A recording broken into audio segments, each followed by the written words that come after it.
Comenzamos Quién es Quién a través de Diamante FM 98.7 y Canal 5. Gustavo Bonescayán, que le habla de salud. Le agradezco una vez más junto a nosotros compartiendo este programa, año 20 de Quién es Quién en Canal 5. El día de hoy recibimos al ministro de Educación y Cultura, doctor Pablo da Silveira. Gracias por estar en Quién es Quién. Un gusto estar de vuelta por acá. El domingo pasado impone la primera pregunta, que es un balance de lo que ocurrió a nivel de las elecciones internas de nuestro país.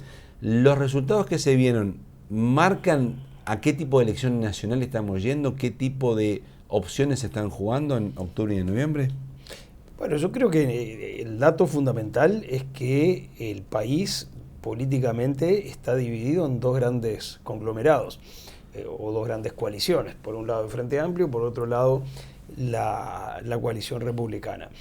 Y lo que muestran globalmente, la primera cifra que importa de estos resultados, es que se mantiene la superioridad de la coalición republicana sobre la coalición Frente Amplio cuando uno mira la cifra de los totales. En una situación bastante estable, digamos, no hay grandes cambios en el equilibrio entre esas dos grandes fuerzas.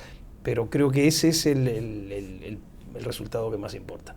La senadora Graciela Bianchi dijo ayer en Canal 12 que el bajo resultado del Partido Nacional en Montevideo se debe a un tema de falta de educación pública y a un adoctrinamiento de izquierda en lo que es la educación. ¿Ustedes coinciden con eso? A ver, durante varias elecciones el Partido Nacional en las internas votó mejor que el Frente Amplio. ¿Qué características tenía el Partido Nacional en ese momento? Primero, que era oposición. Y segundo, que había una interna competitiva dentro del propio partido. Mientras que el Frente Amplio era gobierno y no había una interna competitiva porque ellos elegían en ese entonces por otros mecanismos quién iba a ser el candidato. Hoy esas situaciones se invirtieron. Hoy el que es gobierno y no tenía una interna muy competitiva era el Partido Nacional, y el que está en la oposición y sí tenía una interna muy competitiva es el Frente Amplio. Yo creo que el cambio del posicionamiento y de ese factor de si había o no una interna competitiva son suficientes para explicar lo que pasó. ¿No hay un tema de educación pública, de un adoctrinamiento de la izquierda, como dice la senadora? Ella proviene de la izquierda. Y de la educación, de las dos cosas. Sí, en el caso de que ese factor tuviera alguna influencia, lo hubiera tenido también hace 5 años. Y hace 5 años fue el Partido Nacional el que votó más. Yo creo que más bien la cosa va por este lado, ¿no? ¿Usted no ve, ahora en general, no ve un adoctrinamiento de izquierda en la educación, una tendencia a enseñarles una forma de pensar a los estudiantes? Yo creo que ha habido un sesgo durante los últimos años, pero que involucra a una proporción limitada de docentes. Creo que la mayor parte de los docentes de este país quieren trabajar con profesionalismo, quieren que sus alumnos aprendan y saben dejar la política del otro lado de la puerta del aula, que es lo que tiene que hacer un profesional de la enseñanza. Acá, como siempre, los que hacen peor las cosas son los que se notan más. Hay ese dicho que a mí me gusta mucho: un árbol que cae hace más ruido que un bosque que crece, ¿no? Bueno, el trabajo cotidiano, responsable, cuidadoso, de muchísimos docentes que tienen un compromiso muy fuerte con sus alumnos, muchas veces queda opacado por uno que pega 4 gritos. A nivel de lo que fue la fórmula que anunció Álvaro Delgado el domingo, se escuchaban abucheos y silbidos, que es la primera vez que pasa, por lo menos que yo tengo memoria, usted me puede corregir si alguna vez pasó, que se anuncie y que haya abucheos desde el público.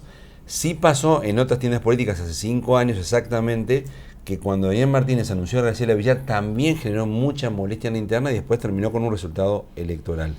¿Fue lo mejor lo que ocurrió a nivel del Partido Nacional, a nivel de fórmula? ¿Es comparable lo que pasó con el Frente Amplio hace 5 años? A ver, en primer lugar, se instaló esa idea de que hubo abucheos. Yo estaba ahí. Los que gritaron no creo que hayan sido más de 10. Lo cual está perfecto, tiene todo el derecho del mundo y es muy de blanco además manifestar su desconformidad con algo de una manera muy ruidosa. Pero no es que haya habido una especie de rechazo masivo a la propuesta. Creo que hay que darle a las cosas el tamaño que tienen. Después, Lo que pasó ha pasado muchas veces. Ha pasado muchas veces en todas las direcciones. Se ha recordado en estos días, si es verdad, que Nick Noboa fue 2 veces intendente de Cerro Largo por el Partido Nacional y luego fue candidato a vicepresidente por el Frente Amplio. Hubo batalla, salió de la izquierda para entrar como candidato a vicepresidente y luego fue vicepresidente del doctor Sanguinetti por el Partido Colorado. Hay todo el tiempo movimientos. Graciela Bianchi hace 2 elecciones se vino del Frente Amplio a el Partido Nacional e inmediatamente tuvo una banca en diputados y luego fue senadora, y nadie tiene la menor duda de que Graciela es una gran integrante y militante y dirigente del Partido Nacional. Yo creo que también lo que pasa con esto es que hay gente a la que le gustaría que el Partido Nacional no creciera o que el Partido Nacional solo tuviera el pequeño crecimiento vegetativo de los hijos de los blancos que tienden a votar al Partido Nacional. Los partidos crecen trayendo gente que no estaba dentro del partido. Eso es así desde que existen los partidos políticos. ¿Y por usted Ripoll trae gente? Yo creo que Ripoll es ella misma primero una figura que llega, lo cual está muy bien, como estuvo muy bien que llegara Graciela, como estuvo muy bien que... Y me parece perfecto que en otros partidos ocurra la cosa en dirección inversa. Fernando Amado en el Frente Amplio, bueno, no vamos a hacer toda la lista, pero a ver, tengamos presente que un hijo de Wilson Ferreira Dunate hoy está en el Frente Amplio. Quiere decir que... No puede pasar lo de Villar con María Martínez, que el cuestionamiento fue tan importante que perdieron votos. Yo creo que son casos muy distintos. El problema, me parece a mí, y no quiero ser muy rotundo porque tampoco me gusta mucho opinar sobre lo que pasa en casa ajena, pero me parece a mí que el problema con Villar es que era una figura muy desconocida para el común de la gente. Era una figura conocida dentro del aparato militante, pero muy desconocida. Eso no es el caso de Ripoll. Ripoll es una mujer muy conocida en términos de opinión pública. Por su pasado como dirigente gremial, por su presencia en los medios, todo el mundo sabe quién es. Entonces no me parece para nada que sea la misma situación que la de Villar. ¿Para usted la mejor fórmula que puede tener el Partido Nacionalista? La mejor fórmula es la fórmula con la que el candidato se siente cómodo y que tiene el respaldo de la convención, como estoy seguro de que va a tener esta fórmula. Usted llegó a decir hace poco que el PIT-CNT es el diario del Partido Comunista de los 60.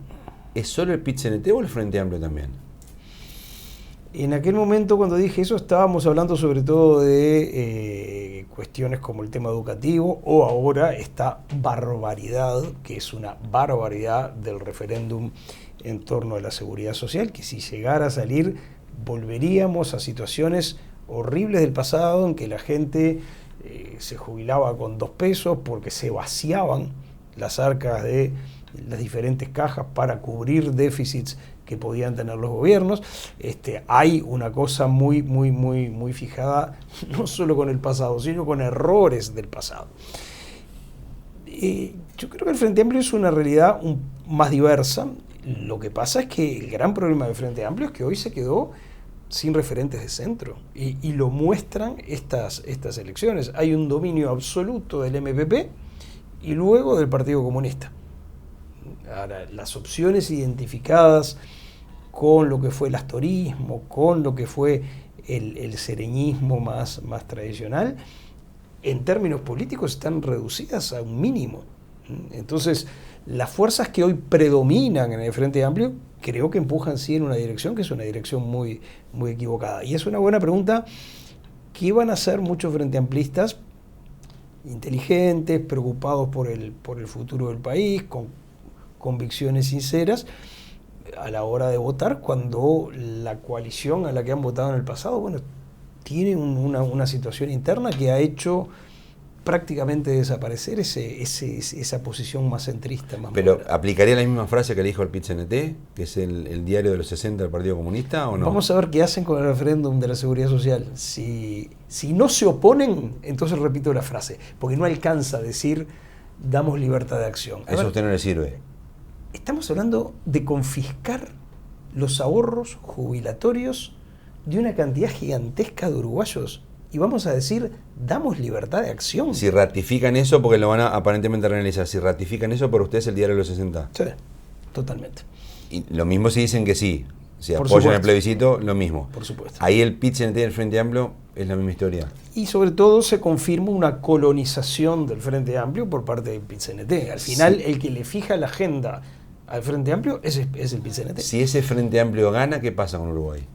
Y vamos a retroceder muchísimo en un montón de cosas, todas equivocadas, ¿no? E insisto en esa idea, el PIT-CNT marcándole la agenda del Frente Amplio. Recordemos que cuando el PIT-CNT empezó a hablar de organizar un referéndum contra la LUC, el Frente Amplio no estaba nada convencido, porque hizo el razonamiento político correcto de si perdemos, la LUC queda súper legitimada por el voto directo de los uruguayos, que fue lo que pasó.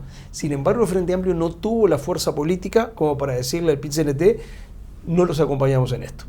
El PIT-CNT terminó embarcándolos en esa aventura que resultó una aventura fracasada. Y ahora de nuevo, el PIT-CNT los embarca en una aventura muy loca, pero muy loca, porque realmente esto de la seguridad social es una cosa que no tiene ni pies ni cabeza.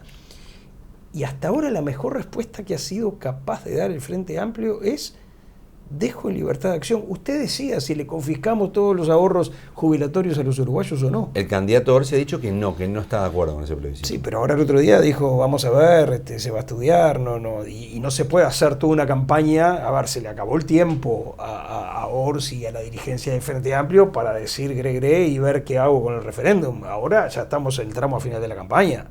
Tienen que posicionarse de una manera concreta, porque si no, le están escamoteando a los ciudadanos un dato político fundamental. Entonces, ¿qué va a hacer el Frente Amplio? Y sí, yo creo que si o decide apoyar del referéndum o da libertad de acción, entonces se confirma esa colonización del Frente Amplio por parte del PIT-CNT. Y es el diario de los 60 del Partido Comunista. Que es el que tiene el PIT-CNT. ¿Le invito a una pausa? Con mucho gusto. Continuamos a partir de más quienes quieren con el ministro de Educación y Cultura, doctor Pablo da Silveira. Le recordamos como siempre la principal de emisión de Quienes Quieren, jueves 22:30 horas en Canal 5, repeticiones viernes 10 de la mañana en Diamante FM y sábados 13 horas en Canal 5. Pausa y hay más Quienes Quieren.